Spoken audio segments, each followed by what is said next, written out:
Bíblia então, Mateus 17, a partir do versículo de número 1. A partir do versículo 1, diz assim: 6 dias depois, tomou Jesus consigo a Pedro e a Tiago e a João, seu irmão, e os conduziu em particular a um alto monte. E transfigurou-se diante deles, e o seu rosto se resplandeceu como o sol, e as suas vestes se tornaram brancas como a luz. Eis que lhes apareceram Moisés e Elias, falando com ele. E Pedro, tomando a palavra, disse a Jesus: Senhor, bom é estarmos aqui. Se queres, façamos aqui 3 tabernáculos, ou cabanas, um para ti, um para Moisés e um para Elias. Estando ele ainda a falar, Pedro, eis que uma nuvem luminosa os cobriu, e da nuvem saiu uma voz que dizia: Este é meu filho amado, em quem me comprazo, escutai-o. E os discípulos, ouvindo isso, caíram sobre o seu rosto e tiveram grande medo. Versículo 7. E aproximando-se Jesus, tocou-lhes e disse: Levantai-vos e não tenhais medo. E erguendo eles os olhos, ninguém viram, senão a Jesus. E descendo eles do monte, Jesus lhes ordenou, dizendo: A ninguém conteis a visão, até que o Filho do Homem seja ressuscitado dos mortos. Quando Jesus fala o Filho do Homem, ele está se referindo a ele mesmo. E os seus discípulos o interrogaram, dizendo: Por que dizem então os escribas que é mister que Elias venha primeiro, ou que é necessário que Elias venha primeiro? E Jesus, respondendo, disse-lhes: Em verdade, Elias virá primeiro e restaurará todas as coisas. Mas digo-vos que Elias já veio e não o conheceram, mas fizeram-lhe tudo o que quiseram. Assim farão eles também padecer o Filho do Homem. Então entenderam os discípulos que Elias falara de João Batista. Amém? Com a sua Bíblia aberta, eu quero, de uma maneira bem clara e simples, tentar destrinchar aqui esse texto de uma forma que os irmãos consigam entender o enredo dessa história. O capítulo 17, ele fala da transfiguração, é conhecido como o capítulo da transfiguração. O que é transfiguração? Jesus, ele se transfigurou, ele se glorificou diante desses 3 discípulos que estavam com ele: Pedro, Tiago e João. Eu creio que aqui todo mundo sabe de cor o nome desses 3, Pedro, Tiago e João. Vamos lá? Mais uma vez. Lembra daquela música, Pedro, Tiago e João no barquinho? Quem arrisca cantar aí? Estou brincando, canta não. Engraçado que se eu perguntar para você agora, me fale o nome dos 12 apóstolos. Você falou de 3, falta 9. Quem arrisca? Por que a gente lembra só de Pedro, Tiago e João? Já se perguntaram? Fala o nome de 3 apóstolos: Pedro, Tiago e João. Mais 3, Pedro, Tiago e João. Tem mais 9. Judas traiu Jesus, também é fácil decorar. E os demais? É difícil decorar, porque a gente vê falar pouco deles. Qual? Bartolomeu. Quem mais? Alguém quer tentar? Tomé, Como esquecer do Tomé, E a mão furada de Jesus. Eu só acredito se eu ver as marcas. Quem mais? Mais o nome? Não vai falar Lucas, que Lucas não era apóstolo. A gente vê o evangelho de Lucas e imagina que ele era apóstolo. Não, Lucas não era apóstolo. Ninguém mais arrisca? Irmão, é errando que se acerta, ou que se aprende, E não é errando que se acerta, é errando que se aprende a acertar. Ninguém mais arrisca? Então tá, ficamos com Pedro, Tiago e João. Por que eu perguntei isso para você? Porque Jesus parece que tinha um vínculo de amizade ou de intimidade maior com eles, e eles com Jesus. Se você ler os 4 evangelhos, você vai ver que quando Jesus ressuscitou a filha de Jairo, só entrou no quarto onde a menina estava morta, quem? Pedro, Tiago e João. Na transfiguração aqui, nesse monte, só quem subiu lá com Jesus foi Pedro, Tiago e João. No Getsêmani, quando Jesus se angustiou, porque estava chegando próximo do sacrifício na cruz, ele chegou a suar gotas de sangue por causa da angústia que ele estava sentindo. Quem estava mais próximo dele ali? Pedro, Tiago e João. Eles faziam parte do círculo íntimo do ministério de Jesus. Jesus primeiro chamou 70 discípulos, depois ele separou 12. Dos 12, ele tinha os 3 que eram mais íntimos. Dos 3, havia um que era o mais íntimo. Quem? João. Deitou a cabeça no ombro de Jesus. Ele era o mais íntimo. Mas não é sobre isso que eu quero falar. Quando, em Gênesis capítulo 3, versículo 15, quando Deus faz a promessa para Adão e Eva, que da semente da mulher nasceria um que esmagaria a cabeça da serpente, ali uma figura de Satanás, o inimigo de nossas almas, que levou Adão e Eva a desobedecerem a Deus. Deus colocou as 2 árvores no jardim, do conhecimento do bem e do mal, e a árvore da vida, e disse para eles que eles não deveriam comer do fruto da árvore do conhecimento do bem e do mal. O mistério ali não é a fruta. As pessoas ficam perguntando qual era a fruta, era a maçã? Não, a fruta não importa o que era. O que importa ali é a questão da desobediência. Deus queria provar a obediência do homem. Poderia ser uma plaquinha escrita assim: não pise na grama. E eles poderiam desobedecer e pisar na grama. A questão ali era a desobediência. Deus estava provando a obediência do primeiro casal, e eles desobedeceram a Deus. Desobedecendo a Deus, então, eles pecaram, e por causa do pecado se afastaram de Deus. Deus fez uma promessa para Eva, que da semente dela, da descendência dela, viria um que iria morrer pela humanidade e levar mais uma vez aquele homem a ter comunhão com Deus. E hoje nós temos essa comunhão com Deus por causa dessa semente que veio, que é Jesus Cristo. A nação de Israel, Deus escolheu uma nação para que através dessa nação Deus pudesse então revelar o seu filho para toda a humanidade. Deus escolheu Abraão. Abraão nasceu Isaac, de Isaac nasceu Jacó. De Jacó ele teve 12 filhos, que formou a nação de Israel. E da nação de Israel, da tribo de Judá, um dos filhos de Jacó, nasce o Messias. Jesus, ele nasce da nação de Israel, judeu. Israel estava aguardando o nascimento do Messias. Israel aguardava aquele que viria libertar a nação de Israel. Israel aguardava um conquistador, um libertador, assim como Moisés, que viesse libertar Israel naquela época do jugo de Roma. Israel era governado por Roma há 2000 anos atrás. Mas quando Jesus vem, ele não vem como um libertador temporal, um libertador físico. Ele vem como uma pessoa humilde, filho de Maria, filho de José, por consideração.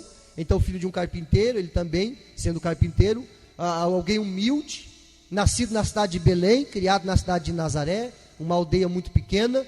E as pessoas, quando viram Jesus sendo batizado e começando a pregar o evangelho, as pessoas não acreditavam. Diziam: mas esse não é o filho do carpinteiro, não morou ali em Nazaré, não cresceu junto com a gente, de onde que veio todas essas coisas? As pessoas não conseguiam olhar para Jesus e ver nele o Messias, o libertador, aquele que viria para libertar a nação de Israel e toda a humanidade que cresce nele. Por isso, então, não recebendo Jesus, crucificaram Jesus. Quando você lê o Evangelho de João, no capítulo 1, um capítulo maravilhoso, no princípio era o verbo estava com Deus, e o verbo era Deus, falando de Jesus. Diz que ele veio para o que era seus. De quem está falando? De Israel, mas os seus não receberam. E deu poder para todos aqueles que o recebessem serem chamados filhos de Deus. Israel recusou o Messias, e por isso então aquele que recebesse seria chamado filho de Deus. Nós recebemos e somos chamados filhos de Deus. Ok, então entenda que a nação de Israel estava aguardando esse Messias. A nação de Israel esperava esse Messias. A nação de Israel aguardava o cumprimento de todas as profecias acerca da vinda desse Messias. Mas quando o Messias vem, eles não veem em Jesus o Messias que eles queriam. No capítulo 17, Jesus ele reúne Pedro, Tiago e João. E ele sobe no alto monte, e nesse monte ele se transfigura. O seu corpo fica glorificado. Assim como João viu ele na ilha de Pátimos, no ano 90 depois de Cristo, quando Jesus já havia morrido, ressuscitado, e depois de 60, 50 e tantos anos, ele aparece a João, que está aprisionado na ilha de Pátimos, e João vê ele glorificado.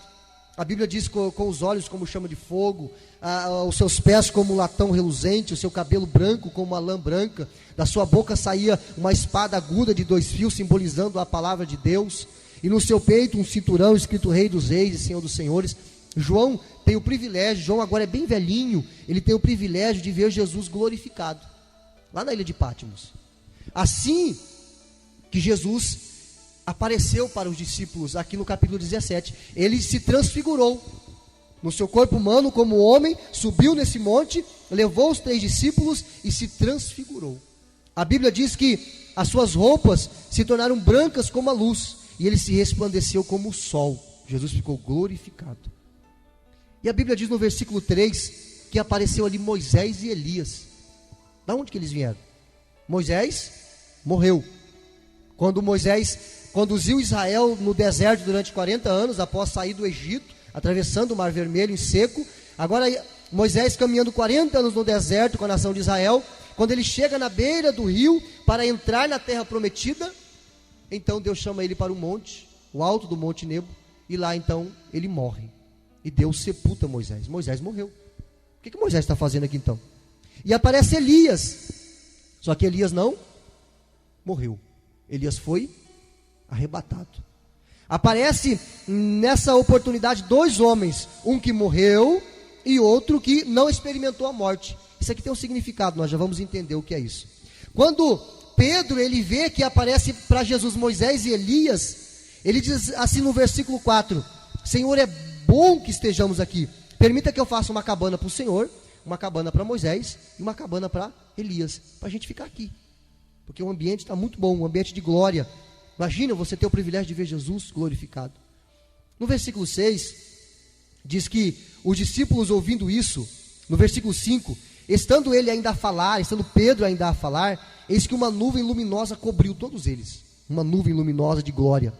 E da nuvem saiu uma voz que dizia: Este é meu filho amado, em quem me comprazo, escutai-o. Aquela nuvem cobriu os discípulos que estavam ali, e daquela nuvem saiu uma voz muito gloriosa que dizia: Este é o meu filho amado, em quem eu me comprazo, em quem eu me alegro. O próprio Deus falando e dizendo: Este, Jesus, não Moisés e não Elias, mas Jesus é o meu filho amado, em quem eu me comprazo. No versículo 6, os discípulos ouvindo isso, caíram sobre o rosto e tiveram grande medo, porque eles ouviram a voz do próprio Deus falando. No versículo 7, diz que Jesus se aproximou deles e tocou neles, e disse: Levantai-vos e não temais. E eles ergueram os olhos e ninguém viram, senão Jesus. Jesus tocou neles e disse assim: Levanta. E eles levantaram, abriram os olhos e não viram mais nada, mais ninguém, nem Moisés, nem Elias, mas somente Jesus. Sabe o que acontece aqui? A nação de Israel tinha uma admiração muito grande por Moisés. A nação de Israel tinha uma admiração muito grande por Elias. Elias, o profeta que desafiou 850 profetas e venceu, né? Deus respondeu a oração de Elias. Quem conhece a passagem, Deus respondeu com fogo. E então ali a humilhação dos profetas de Baal e de Azera, 850 profetas, falsos profetas, desafiando o profeta de Deus, Elias. Elias se tornou um dos profetas mais conhecidos em Israel. Quando você chega em Israel e fala: quem é Elias? Todo mundo sabe quem é Elias, quem foi Elias. Moisés, então, nem se fala. O homem que tirou Israel do Egito. O homem que tocou no mar e Deus abriu o mar e a nação passou em terra seca. A nação de Israel tinha uma admiração muito grande por Moisés e por Elias. Quando Pedro ele tem a oportunidade de ver que quem está ali, Moisés e Elias, ele fica apavorado, ele diz: olha, Moisés e Elias. E ele diz: Senhor, permita que eu faça uma cabana para o Senhor, outra para Moisés e outra para Elias. Parece que Pedro queria equivaler os 3 ali, dizer que Moisés e Elias e Jesus são parecidos, estão no mesmo nível, só que não estão. Porque Moisés era profeta, Elias era profeta e Jesus é o próprio Deus. Não tem como você igualar Jesus com ninguém. Não tem como você comparar Jesus com ninguém. Jesus é único. A nação de Israel e os próprios discípulos, sendo israelitas, sendo judeus, eles tinham essa expectativa e esse ensinamento cultural de que Moisés e Elias eram o top do top do top dos profetas. Se um dia você tiver a oportunidade de conhecer Israel e Israel, ou estudar sobre um pouco a história dos hebreus, sobre quem foi Moisés, quem foi Elias, eles eram os caras. entraram para a história. Jesus, então, a nuvem gloriosa cobre eles e Deus fala: olha, este é o meu filho amado. Deus divide e diz: olha, Jesus é o maior, Jesus é o meu filho. E no versículo 7 ele diz assim, ó: escutai, que eles não viram ninguém a não ser Jesus. Ou seja, Deus estava ensinando para eles ali que não era Moisés, não era Elias, mas era Jesus que eles deveriam ouvir. Era Jesus que eles deveriam servir. Sabe o que eu aprendo aqui? Que muitas vezes nós procuramos saídas em tantos lugares, recursos em tantos lugares, espiritualmente falando. Quem nunca aqui ficou sem saber o que fazer? Aonde buscar um recurso? Eu vou no fulano de tal, ou eu vou no fulano de tal, ou ali diz que tem uma solução, ali diz que tem uma solução. E Jesus, ele é o único que pode suprir a nossa carência espiritual. Jesus é o único que pode preencher o meu vazio existencial. Ninguém mais, somente Jesus. Eu preciso desse relacionamento com Ele. Não adianta que nada mais e ninguém mais vai preencher esse vazio existencial que há dentro do coração de cada homem e cada mulher, a não ser Jesus. Somente Jesus.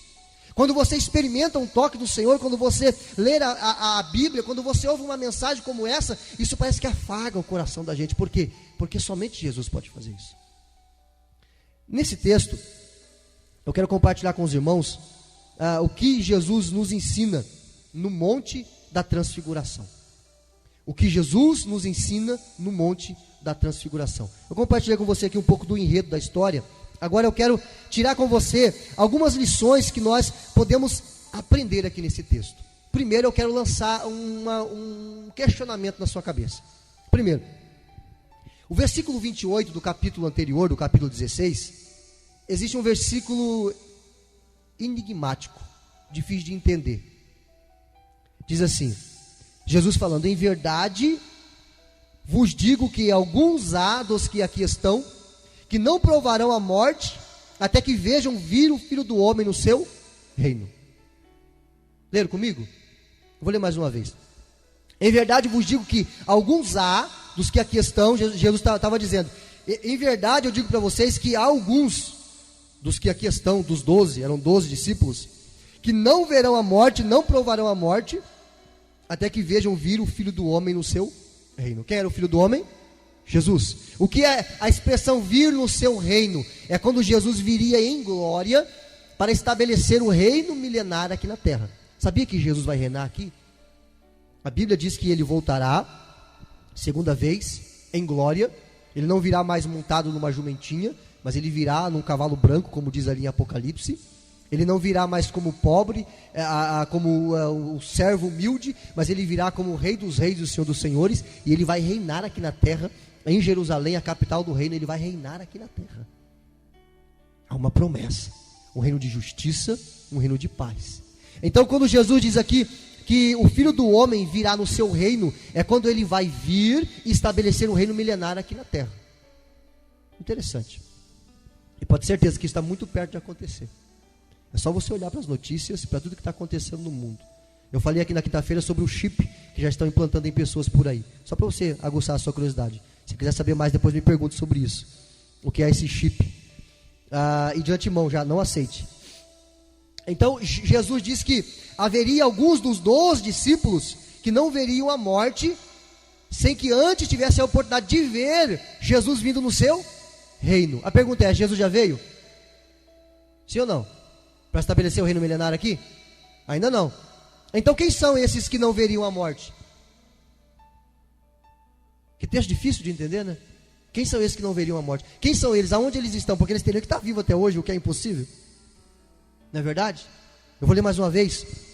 Em verdade vos digo que alguns há dos que aqui estão, que não provarão a morte, até que vejam vir o Filho do Homem no seu reino. Ele está falando de alguns discípulos que não veriam a morte, sem que antes tivesse a oportunidade de ver o Filho do Homem vindo no seu reino. Quem são esses que não veriam a morte? No versículo 1 do capítulo 17 diz, na passagem da transfiguração, aqui nós aprendemos o que Jesus está falando. Eu vou deixar para o final para te explicar isso, só para você ficar mais curioso. Mas eu vou adiantar que esses são Pedro, Tiago e João, que não provaram a morte, sem antes vir o Filho do Homem vindo no seu reino. Lá na frente você vai entender por quê. A primeira lição que nós aprendemos aqui então, é que nós vamos aprender quem seriam então aqueles que não viriam à morte sem antes ver o Filho do Homem vindo no seu reino. Quem são eles? Pedro, Tiago e João. Lá na frente nós vamos entender por quê. A segunda lição que nós aprendemos aqui é que Jesus se revelava maior que Moisés e maior do que Elias, versículo 2 e o versículo de número 3. Elias representa os profetas e Moisés representa a Torá, que é o Velho Testamento. E Jesus está dizendo, eu sou maior do que os profetas, e eu sou maior do que qualquer profecia, porque eu sou o cumprimento delas. Pedro tenta nivelar Jesus a Moisés e a Elias, mas Deus mostra que Jesus é maior do que Moisés e é maior do que Elias. Jesus é maior do que tudo. A terceira lição que nós aprendemos aqui, no versículo 5, vamos ler o versículo 5. Estando ele ainda a falar, eis que uma nuvem luminosa os cobriu. Pedro estava falando, uma nuvem luminosa os cobriu, e da nuvem saiu uma voz que dizia, este é meu filho amado, em quem eu me comprazo. Agora o próprio Deus ensina a quem devemos escutar. Somente Jesus. E como é que Jesus fala comigo? Através da palavra. Está tudo aqui na Bíblia Sagrada, o que eu preciso para viver uma vida plena e uma vida repleta na face da terra. A Bíblia fala de casamento, a Bíblia fala de finanças, a Bíblia fala de vida espiritual, a Bíblia fala de cura, a Bíblia fala de providência, a Bíblia nos ensina a viver uma vida abençoada e plena na face da terra. É só desejar conhecê-lo. Jesus, olha, presta bem atenção nisso. Jesus é o grande mistério da Bíblia. Sabia disso? Jesus é o grande mistério da Bíblia. Jesus, ele é o centro de cada um dos livros da Bíblia. Quando você lê cada um dos 66 livros da Bíblia, você vai ver que cada um deles aponta para Jesus, mesmo os do Velho Testamento e os do Novo Testamento. Eles apontam para Jesus, eles centralizam Jesus, porque Jesus é o centro da Bíblia. Vamos lá um exemplo. Se você tiver uma caneta e quiser marcar, eu vou falar um pouco rápido, mas você pode abreviar. Eu vou falar para você quem é Jesus em cada um dos livros da Bíblia. De que maneira esse livro fala de Jesus. Por exemplo, em Gênesis, Jesus, ele é apresentado como a semente da mulher. Lembra Gênesis 3, versículo 15? Da semente da mulher. Gênesis, então, Jesus, ele é mostrado como a semente da mulher. Êxodo, ele é apresentado como o cordeiro pascual. Aquele cordeiro que foi sacrificado na Páscoa e que seria no futuro sacrificado pelos nossos pecados. Claro que ali na Páscoa era um cordeiro que era sacrificado, mas de forma simbólica ele apontava para o Cordeiro de Deus que tira o pecado do mundo, Jesus Cristo. Então no livro de Êxodo, Jesus é o cordeiro pascual. No livro de Levítico, ele é o sacrifício perfeito. No livro de Números, ele é a rocha ferida. No livro de Deuteronômio, ele é o grande profeta. Josué, o capitão da salvação. Juízes, ele é o nosso libertador. Ruth, ele é o nosso parente remidor. Eu não vou poder explicar o que significa cada uma dessas palavras, mas eu posso compartilhar com você depois um estudo, imprimir para você, enfim. 1 e 2 Samuel, ele é a pedra de ajuda. 1 e 2 Reis, ele é a glória do templo. 1 e 2 Crônicas, ele é aquele que se assentará no trono de Davi. Esdras, ele é o restaurador. Neemias, ele é o edificador. Esther, ele é o nosso advogado. Jó, ele é o redentor que vive. Lembra de Jó? Eu sei que o meu redentor vive. Em Jó, ele é o redentor que vive. Em Salmos, ele é o nosso pastor. Em Provérbios, ele é a sabedoria de Deus. Em Cantares, ele é o amado de nossa alma. Em Isaías, ele é o Messias que há de vir. Em Jeremias, ele é o justo renovo de Davi. Em Lamentações, ele é o consolo de Israel. Em Ezequiel, ele é o filho do homem. Em Daniel, ele é o quarto homem da fornalha. Lembra? Quando Sadraque, Mesaque e Abidnego foram jogados na fornalha de fogo ardente, por não adorar uma imagem de escultura, e ali dentro o fogo não queimou eles, Nabucodonosor olhou e viu que ele lançou 3 homens, mas de repente ele viu 4 homens, passeando no meio do fogo, eles não se queimavam. E os servos disseram assim, mas aquele 4º homem, ele tem a semelhança dos deuses. Na verdade não era a semelhança dos deuses, era o próprio Deus que estava ali, Jesus Cristo de Nazaré. No livro de Oséias, ele é o esposo fiel. No livro de Joel, ele é o batizador. No livro de Amós, ele é o divino lavrador. Obadias, ele é o nosso salvador. Em Jonas, ele é a ressurreição e a vida. Em Miqueias, ele é o mensageiro dos pés formosos. Em Naum, ele é a nossa fortaleza no dia da angústia.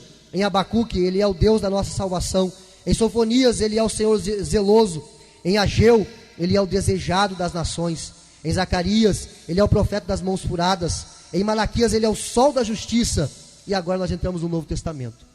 Em cada um dos livros, Jesus é o centro. O centro. Jesus disse que aonde houver 2 ou 3 reunidos no meu nome, eu estou no meio. Jesus não aceita ficar lá, cá, não. Ele quer estar no meio. Ele não aceita o segundo lugar na minha vida. Ele quer o primeiro lugar. Ele não aceita o segundo lugar. Ele quer sempre o primeiro lugar na minha vida, a primazia na minha vida. Quando entramos no Novo Testamento, em Mateus ele é o rei, em Marcos ele é o servo, em Lucas ele é o homem perfeito, em João ele é o verbo de Deus, em Atos ele é o Senhor e Cristo, em Romanos ele é o justificador, em 1 Coríntios ele é o Senhor, 2 Coríntios ele é a suficiência, em Gálatas ele é o cumpridor da lei, em Efésios ele é o nosso tudo em todos, em Filipenses ele é a nossa alegria, em Colossenses ele é a nossa plenitude, em 1 Tessalonicenses ele é o Senhor que há de vir, em 2 Tessalonicenses ele é o Senhor que voltará, em 1 Timóteo ele é o mestre, em 2 Timóteo ele é o exemplo, em Tito ele é a graça, em Filemão ele é o Senhor e mestre, em Hebreus ele é o sumo sacerdote eterno, em Tiago ele é o modelo singular, 1 Pedro ele é a pedra angular da nossa fé, 2 Pedro ele é a nossa força, 1 João ele é a nossa vida, 2 João ele é a verdade, 3 João ele é o caminho, Judas ele é o protetor, e Apocalipse ele é o rei dos reis e Senhor dos senhores. Em cada um dos livros, Jesus é o centro. Ele não aceita o segundo lugar, ele tem que ser o centro. Jesus ele é o mistério de Deus oculto antes da fundação do mundo, aquele que viria para nos salvar dos nossos pecados e nos dar comunhão com o Deus Todo-Poderoso. Continuando, a quarta lição que nós aprendemos aqui, no versículo de número 2 e o versículo de número 3, simbolicamente Jesus mostra como virá implantar o seu reino milenar na terra. Aqui você vai entender porque que Pedro, Tiago e João não viram a morte antes de ver o Filho do Homem vir no seu reino. Por quê? No versículo 2 e no versículo 3, o versículo 2 diz que ele se transfigurou. No versículo 3 diz que apareceu Moisés e Elias. Lembra que eu falei que Moisés morreu? Elias não experimentou a morte. Cada um deles simboliza uma parte da igreja. Que parte da igreja? Abra sua Bíblia, eu vou te explicar melhor. Lá em Tessalonicenses, 1 Tessalonicenses, no capítulo 4, e o versículo de número 15. Jesus ele prometeu que ele viria buscar a igreja. E ele revelou para Paulo, em 1 Tessalonicenses, no capítulo 4, versículo 15, como ele virá buscar a igreja. 1 Tessalonicenses, capítulo 4, versículo 15 e 16. Paulo está explicando à igreja de Tessalônica que eles não deveriam ficar preocupados com aqueles que morreram no Senhor. O que é morrer no Senhor? Aqueles que morreram crendo em Jesus, morreram salvos na pessoa de Jesus Cristo. Paulo diz, não se preocupa com eles estão com o Senhor. E ele diz assim, dizemos-vos, pois isto, pela palavra do Senhor, que nós, os que ficarmos vivos para a vinda do Senhor, não precederemos os que dormem. A expressão dorme aqui é aqueles que morreram. O corpo está na terra, mas a alma está com o Senhor, no paraíso, aguardando a ressurreição do corpo. Explica melhor, pastor. Vamos lá. Paulo diz assim, nós os vivos. Preste bem atenção, nós os vivos. Paulo disse, nossa, eu faço parte, o que estamos vivos, nós não precederemos os que morreram. Aí ele continua, já vou te explicar melhor. Porque o mesmo Senhor descerá do céu com alarido é uma voz de comando, e com voz do arcanjo, o único arcanjo que a Bíblia fala é Miguel, e com a trombeta de Deus, e os que morreram em Cristo ressuscitarão primeiro. Que loucura, vai ressuscitar? Sim, vai ressuscitar. E o texto continua, depois nós, os que ficarmos vivos, seremos arrebatados juntamente com eles. Eles quem? Os que morreram, nas nuvens, a encontrar o Senhor nos ares, e assim estaremos para sempre com o Senhor. Note que Paulo fez uma divisão, os vivos e os mortos. Lembra que Elias não morreu, e Moisés morreu. Elias aqui no capítulo 17 de Mateus que nós lemos, ele está simbolizando, Elias está simbolizando a igreja que não vai morrer, os servos de Cristo que não vão conhecer a morte. Não vão passar pela morte, porque se Jesus vier hoje, nós não morreremos. Ele nos levará e nós não conheceremos a morte. Então Elias simboliza a igreja que não vai conhecer a morte. Moisés simboliza aqueles que já morreram, mas estão guardados no Senhor. Então Jesus, ele está mostrando aqui como que ele virá implantar o reino milenar aqui na terra. Ele virá com a igreja que não experimentou a morte e a igreja que morreu, mas está com o Senhor, que vão ressuscitar e virão com o Senhor para estabelecer o reino milenar aqui na terra. E como Jesus virá? Jesus virá em glória. Você sabia que a Bíblia diz que nós iremos reinar com o Senhor aqui? Às vezes eu fico olhando quando temos lutas, dificuldades, tribulações, falta o dinheiro para pagar uma conta, aperta de um lado, aperta do outro, uma situação aqui, outra situação ali, e nós nos descabelamos por causa dessa vida, e essa vida é tão passageira.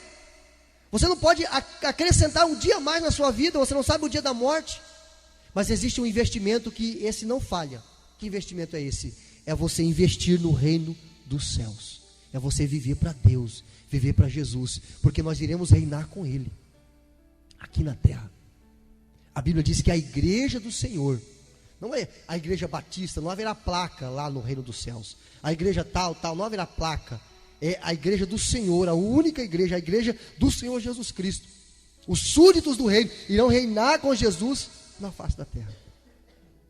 E a Bíblia diz que esse reino vai durar 1000 anos. Que maravilha. A Bíblia diz que a pessoa com 100 anos vai ser um jovem. Lembra que no início as pessoas viviam 800, 900? Muito tempo, né? Pensa você com 100 anos, um jovenzinho, forte. Que maravilha, né? Com 200, 300 anos. Eu acho que estou com 300 anos, né? Eu acho que eu já vou pensar em casar. 300 anos. Será assim no reino milenar? Você consegue crer nisso? Eu não tenho dúvida nenhuma disso. A Bíblia diz lá em Isaías que a pessoa com 100 anos será como se fosse um jovem. Iremos voltar a viver como os pais viviam no início da criação. Jesus virá com a igreja, Moisés e Elias, simbolicamente falando, a igreja que experimentou a morte, a igreja que não experimentou a morte. Jesus virá glorificado com todo o poder, com o cetro de justiça, e irá reinar na terra. Você pode ter certeza que não vai ter inflação, não vai ter injustiça, não vai ter fome, não vai ter guerra, porque Jesus irá reinar com o cetro de justiça. Você consegue imaginar como isso será? Hoje nós vivemos aqui, tem dificuldade, tem angústia, tem situações, mas Jesus disse que chegará o dia que Ele enxugará do seu olho toda lágrima. Não haverá tristeza, não haverá angústia, haverá apenas paz. Não tema, irmão. Invista naquilo que é eterno, invista naquilo que não passa. Então Paulo está nos ensinando aqui como que o Senhor Jesus virá estabelecer um reino milenar aqui na terra. Primeiro Ele tira a igreja por um período de 7 anos, onde acontecerá a grande tribulação. Depois Ele virá com a igreja implantar o reino milenar aqui na terra. Simbolicamente, Jesus mostra como virá implantar o seu reino milenar na terra, em glória, com Moisés, ou seja, com aqueles que morreram em Cristo, com Elias, ou seja, aqueles que não verão a morte. Anos depois disso ter acontecido, lá em Mateus 17, Pedro fala sobre isso em uma de suas cartas. Vamos lá no finalzinho da Bíblia, Pedro, segunda carta de Pedro, capítulo 1, versículo 16, sobre essa experiência no Monte da Transfiguração. Olha só o que ele diz: porque não vos fizemos saber a virtude, olha só, a virtude e a vinda do nosso Senhor Jesus Cristo, segundo fábulas artificialmente compostas, mas nós mesmo vimos a sua majestade. Pedro está dizendo assim, nós não estamos ensinando para vocês como Jesus virá, pelo aquilo que nós ouvimos alguém falar, mas nós vimos a sua majestade, a sua glória, porque Ele recebeu de Deus Pai honra e glória, quando da magnífica glória lhe foi dirigida a seguinte voz: este é o meu Filho amado, em quem me tenho comprazido. E ouvimos esta voz dirigida do céu, estando nós com Ele no Monte Santo. Pedro falou sobre isso décadas depois, lembrando da experiência que ele teve, dizendo, nós sabemos como Ele virá estabelecer um reino aqui na terra, porque Ele nos mostrou no Monte da Transfiguração, quando nós ouvimos a voz, ouvindo a voz dirigida do céu, estando nós com Ele no Monte Santo. Pedro relatou essa experiência depois. Por quê? Porque ele aprendeu como Jesus viria implantar o reino milenar aqui na terra. Como você acha que tudo isso vai terminar? Como é que você acha que vai estar o mundo daqui 10 anos, daqui 15 anos? Se é que temos tudo isso ainda. Só Jesus para organizar tudo. E Ele virá, irmão. Ele virá. Maranata, Senhor Jesus. Ora vem, Senhor Jesus. Engraçado que, mesmo eles vendo Jesus no capítulo 17 transfigurado, eles vendo Moisés aparecendo, eles vendo Elias aparecendo. Então, olha só, eu vou te explicar um mistério aqui. Por que foi Pedro, por que foi Tiago e por que foi João que viram Jesus vindo no seu reino? Jesus mostrou aqui de maneira simbólica como ele viria. Você entendeu isso? Jesus mostrou de maneira simbólica como ele viria implantar um reino milenário aqui na terra. Então, quem são esses que não viram a morte? Pedro, Tiago e João. Por quê? Porque 6 dias depois, capítulo 17, versículo 1, 6 dias depois do quê? Depois do versículo 28, que Jesus prometeu. Ele disse, há alguns de vocês que aqui estão, entre os 12, que não verão a morte, sem que antes vejam o Filho do Homem vindo no seu reino. Capítulo 17, versículo 1. 6 dias depois, Jesus mostra como ele viria implantar o reino milenar na face da terra. Depois disso, Pedro, Tiago e João poderiam morrer tranquilamente, porque eles viram de maneira simbólica como Jesus viria estabelecer o reino milenar na face da terra. Então não é que eles têm que estar vivos hoje. Jesus mostrou de maneira simbólica. Você viu como a Bíblia por si só se explica? A primeira vez que eu vi esse versículo eu não entendi nada. Eu falei, mas como que pode? Esses caras estão vivos até hoje? Estão com 2000 anos? Não. Isso aconteceu 6 dias depois, de maneira simbólica. Jesus mostrou para eles. Mas mesmo assim, eles ainda ficaram com dúvida. Por quê? Porque no versículo 10, eles disseram assim, depois de toda a experiência, de ver ali Moisés, de ver Elias, de ver a nuvem cobrindo eles, e de ver Deus, de ouvir a voz de Deus falando, este é meu filho amado, em quem me comprazo, a eles escutai. No versículo 10, diz assim, e os seus discípulos o interrogaram, dizendo, por que dizem então os escribas que é mister que Elias venha primeiro? Como é que você entende essa pergunta? Por que os discípulos perguntaram isso? Senhor, por que então que os escribas, que eram os doutores da lei, dizem que é necessário que Elias venha primeiro? Primeiro do quem? Do que quem? Primeiro do que? O Messias. Eles disseram assim, Senhor Jesus, se o Senhor é o Messias mesmo, eles tinham dúvida ainda que Jesus era o Messias. Se o Senhor realmente é o Messias, por que os escribas, os doutores da lei, dizem que Elias tem que vir primeiro? Eles disseram assim, nós estamos com dúvida ainda. Eles ainda tinham dúvida no coração se realmente Jesus era o Messias ou não. Vendo Jesus glorificado, vendo Deus falando que Jesus era o filho dele, eles ainda ficaram com dúvida. Por que então que os escribas dizem que é necessário que Elias venha primeiro? Havia uma promessa no último livro do Velho Testamento, que Elias, que foi arrebatado sem conhecer a morte no Velho Testamento, ele viria antes que o Messias se manifestasse. Aí eles perguntaram, Senhor, por que dizem então os escribas que é necessário que Elias venha primeiro? Aí Jesus explica que Elias já veio. Mas digo-vos que Elias já veio. Jesus diz no versículo 11, e Jesus respondendo disse-lhes, em verdade Elias virá primeiro e restaurará todas as coisas. Verso 12, mas digo-vos que Elias já veio e não conheceram, mas fizeram-lhe tudo o que quiseram. Assim farão eles também padecer o Filho do Homem. Então entenderam os discípulos que Jesus lhe falara de João Batista. Uma pergunta aqui. João Batista era Elias? Não. Não era Elias. Então por que a profecia do Velho Testamento diz que Elias viria primeiro? Que ele viria no poder e na unção de Elias. Por quê? Não é que Elias voltaria, mas é que o ministério de João Batista receberia a mesma unção que o ministério de Elias. João Batista teria o mesmo revestimento, a mesma autoridade, a mesma ousadia de Elias. Porque a Bíblia, ela não prega a reencarnação, não existe reencarnação. Hebreus 9, versículo 27, diz que é lícito que o homem morra uma única vez, e depois disso virá o juízo. Então não existe encarnação.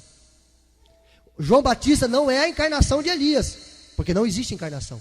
Ele veio na unção e no ministério de Elias. Aí Jesus disse, olha, Elias já veio, e eles decapitaram. Quem? João Batista.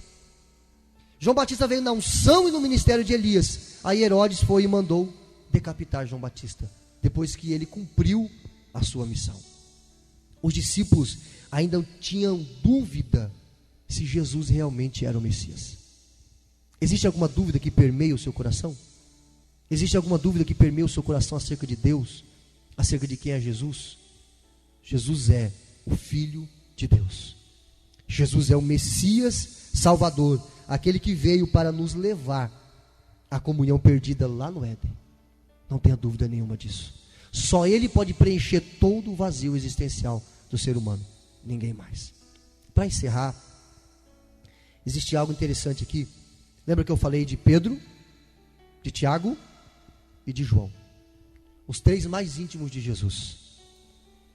Quando você analisa a Bíblia e você olha para Tiago, que era irmão de João, ele dificilmente fala na Bíblia, ele fica em silêncio, dificilmente você vê ele falando, é mais João que fala ou Pedro que fala.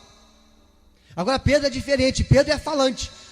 Quando você lê a Bíblia, quando alguém está falando, é Pedro que está falando. Quando Jesus pergunta para os discípulos, quem as pessoas estão dizendo que eu sou? Aí disseram, uns dizem que o senhor é João Batista, outros dizem que o senhor é Elias, outros dizem que o senhor, enfim, é um dos profetas. Aí Jesus pergunta, mas e vocês? Quem vocês dizem que eu sou? Aí Pedro se levanta e diz, tu és o Cristo, ou seja, o Messias, o Filho do Deus vivo. Quando Jesus vem andando sobre as águas, ele diz para Pedro, Pedro, vem, salta sobre as águas e vem ao meu encontro. Porque Pedro pediu, se é realmente o Senhor, mande que eu vá ter sobre as águas com o Senhor. Ninguém pediu isso, só Pedro. Pedro era o que mais falava. Quem olhasse para Pedro dizia assim, Pedro é o que tem mais fé, é o mais convertido, é o mais fiel a Jesus, é aquele que nunca vai abandonar Jesus. E nós nos confundimos porque somos levados pela aparência. Somos impressionados pelo que nós ouvimos, pelo que nós vemos, mas não podemos impressionar a Deus. Porque Deus, Ele vê aonde ninguém vê. Deus contempla o coração e nós não conseguimos contemplar o coração. Às vezes impressionamos com a nossa aparência, mas Deus não se impressiona com a nossa aparência. Quando nós olhamos para João, João falava algumas vezes, mas ele era o discípulo, conhecido como discípulo do amor. O discípulo que deitou a cabeça no peito, no ombro de Jesus, conhecido como discípulo do amor, o discípulo que falou sobre o amor. Tiago falava muito pouco, Pedro falava muito, e João amava. Sabe o que Jesus está procurando nessa última hora? Jesus está procurando pessoas que buscam a sua presença, em espírito e em verdade. Tem muitas pessoas que, assim como Jesus multiplicou o pão e o peixe, estão com Jesus, mas aí quando Jesus diz, eu quero mais intimidade, mais comunhão com você, aí abandona Jesus. Vou te dar um exemplo. Quando Pedro, Tiago e João estavam ali no quarto da filha de Jairo, ela estava morta, ali era um lugar de milagre, eles estavam ali empolgados, porque Jesus ia fazer um milagre, e Jesus fez um milagre, a menina ressuscitou, eles empolgados, é um lugar de milagre, quem não gosta de milagre? No Monte da Transfiguração, Jesus aqui se mostra em glória. Quem está com eles? Pedro, Tiago e João. É um momento de glória, é um momento de ver o Senhor transfigurado, de ver o Senhor ali glorioso. É um momento que é bom estar perto, é um momento que é bom estar próximo. Mas aí vem uma segunda oportunidade, onde Jesus agora está prestes a ser crucificado. Ele está no Getsemane. Ele está com Pedro, com Tiago e com João. Só que o Getsemane, a palavra Getsemane significa prensa de azeite. É onde nós somos prensados para ver o que realmente tem no nosso coração, para ver o que é realmente a nossa fé. Era um momento de angústia, Jesus estava angustiado, ele disse assim, vigiai e orai, eu vou ali mais adiante, vou orar sozinho, vocês ficam vigiando e orando. Jesus foi e orou, e quando ele voltou eles estavam dormindo. Por que na hora do milagre eles não dormiram? Por que na hora da glória, da transfiguração eles não dormiram? Mas na hora da oração, eles dormiram. Porque é difícil orar. Botar o joelho no chão é difícil. Buscar a Deus em oração é difícil. Pedir oração para o pastor é fácil. Agora dobrar o joelho e orar e falar com Deus, aí vem o sono. Não acontece só com você, aconteceu com Pedro, com Tiago e com João. Não acontece só comigo, aconteceu com eles. Quando é um momento de milagre, maravilha, um momento de glória a Deus, está dando tudo certo. Agora quando vem um momento de angústia, Jesus naquele momento ali foi preso. Vieram os soldados romanos e prenderam Jesus. Pedro tirou a espada e foi defender Jesus e cortou a orelha do servo do sumo sacerdote. Jesus repreendeu ele e disse, Pedro, guarda a sua espada, porque quem vive pela espada perecerá. Pedro não entendeu nada, falou, puxa, eu estou defendendo ele e ele vem me repreender. Aí Jesus foi, pegou a orelha de Malco e restituiu a orelha dele, fez um milagre. E Malco ficou apavorado porque ele viu o milagre. Aí Pedro ficou sem entender nada e os discípulos começaram a abandonar Jesus. Na hora do milagre ninguém abandonou. Na hora da glória, da transfiguração, ninguém abandonou. Mas na hora da angústia, abandonaram Jesus. Só ficou ali com Jesus dois discípulos, Pedro e João. Tiago nem sabe para onde é que foi. E os demais fugiram. Aí prenderam Jesus, bateram em Jesus. Judas veio, entregou Jesus. E Jesus foi preso, era de madrugada. E levaram Jesus ainda de madrugada para o Sinédrio. O Sinédrio era o tribunal aonde ele seria julgado. O tribunal dos judeus. Depois ele iria para Pilatos. Ali no Sinédrio, então levaram Jesus para dentro do Sinédrio. E o sumo sacerdote disse: tu és o Filho de Deus? E Jesus disse: para isso eu nasci. E eles começaram a cuspir em Jesus e bater em Jesus. João era muito conhecido daquelas pessoas. E ele foi com Jesus até ali. E Pedro seguiu Jesus de longe. Tiago já abandonou. Os demais também. Agora Pedro seguia Jesus de longe. Na hora da angústia, muitas pessoas seguem Jesus de longe. O cara que mais falava, o cara que parecia que era o melhor dos 12, seguindo Jesus de longe. Ele disse para Jesus algumas horas antes, na ceia, antes de ir para o Getsemane, ele disse assim: Senhor, os demais podem trair o Senhor, eu nunca farei isso. Aí Jesus disse: Pedro, você não se conhece, rapaz, eu te conheço melhor do que você. Hoje, antes que o galo cante, você vai me negar 3 vezes. Aí Pedro: não, Senhor, não vou fazer isso, não vou fazer isso. Aí Jesus disse: você vai. Jesus está dentro do Sinédrio, e Pedro está ali fora sentado em volta da fogueira, e olham para ele e dizem assim: você não é um deles? E Pedro diz: não sou. Aí outra pessoa pergunta: você não é um deles? E Pedro diz: não, eu nem sei quem é. Não, mas você é, até o sujeito de falar, ele condena você, diz que você é um deles. Aí Pedro começa a espraguejar e nega Jesus. Depois que ele nega Jesus, ele some. Aí João, ele segue Jesus do Sinédrio ele vai para Pilatos, de Pilatos ele vai para Herodes, tudo isso na Páscoa. E de Herodes ele volta para Pilatos. Pilatos vê que não tem como libertar Jesus, porque ia acontecer um motim, ele tinha medo de perder o seu governo. César viria e tiraria o seu governo, então ele lava as suas mãos. Ele entrega Jesus para ser crucificado. Só que lá na cruz, aos pés da cruz, só tem um discípulo: João. Tiago abandonou, Pedro abandonou, só João foi até a cruz. A pergunta é: até onde eu e você estamos dispostos a ir com Jesus? Só até o milagre? Só até a glória? Ou até a cruz? Pergunte para você mesmo: até onde você está disposto a ir com Jesus? Milagre é maravilhoso, irmão, já vi muitos milagres. Momento de glória, onde está tudo bem, maravilhoso, é muito bom. Agora é ir até a cruz. Amar o Senhor acima de todas as coisas. Renunciar por Jesus. Somente João. Lá da cruz, Jesus olha para baixo e ele vê ali o discípulo amado. Somente João foi com Jesus até a cruz. A casa de Jairo, lugar de milagre. Transfiguração, lugar de glória. Getsemane, lugar de angústia, aonde muitos começam a deixar. Cruz é só para quem ama, como João. É por isso que Jesus quer ter intimidade com você. Ele quer te ensinar a amá-lo de tal forma que você vai com Ele até onde Ele quiser que você vá. E com certeza Ele quer que você esteja com Ele por toda a eternidade. Esteja pronto para ir com Jesus até a cruz. Não sirva Jesus apenas quando as coisas estão bem. Quando o casamento vai bem, quando os filhos vão bem, quando tem dinheiro. Aprenda a servir Jesus também quando não tem dinheiro, quando tem problema no casamento, quando não conseguiu pagar aquela conta, quando alguém te entristeceu, quando alguém se levantou contra você, quando tem problemas no trabalho, no estudo. É nesse momento que nós precisamos mostrar que somos fiéis a Jesus e ir até a cruz. Jesus disse que nós devemos tomar a nossa cruz e seguir Ele. Aquele que perder a sua vida por amor a Cristo, achará. Porque a vida é eterna. A vida aqui é muito passageira. A vida aqui é muito rápida. Reflita sobre isso. Até onde você está disposto a ir com Jesus. Tiago era o mais quieto. Foi até o Getsemane. Pedro, o que mais falava, foi até o Sinédrio. João, o que mais amava, foi até a cruz. Não importa se você é quieto, se você fala, se você ama mais ou menos, mas o que importa é até onde isso vai te levar. João ficou quieto, falou e também amou. E foi com Jesus até o fim. E sabe o que ele recebeu? Velhinho na ilha de Patmos, aprisionado. Todos os discípulos já haviam morrido por amor a Jesus, inclusive Pedro. Só João era vivo na ilha de Patmos, aprisionado, achando que para ele só restava a morte. Quem aparece para ele?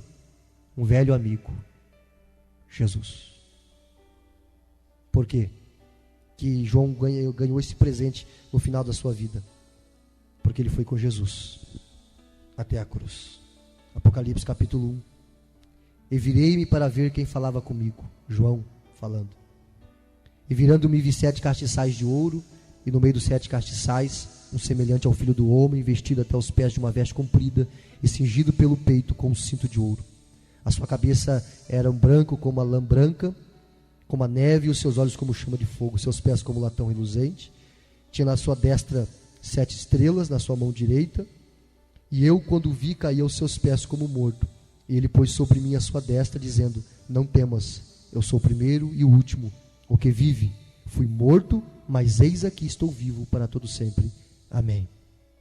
E tenho as chaves da morte e do inferno. Escreve as coisas que tem vistos, as que são e as que hão de acontecer depois dessas. Jesus, antes do seu amigo morrer, apareceu para ele.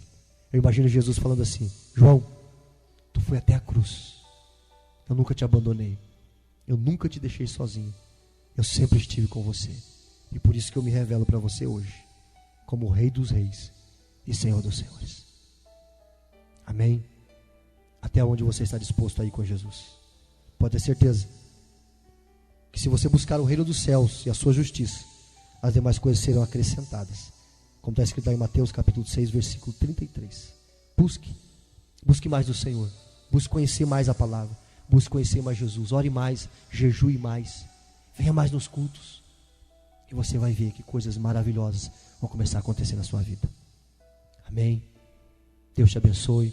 Gostaria que você ficasse em pé, por gentileza.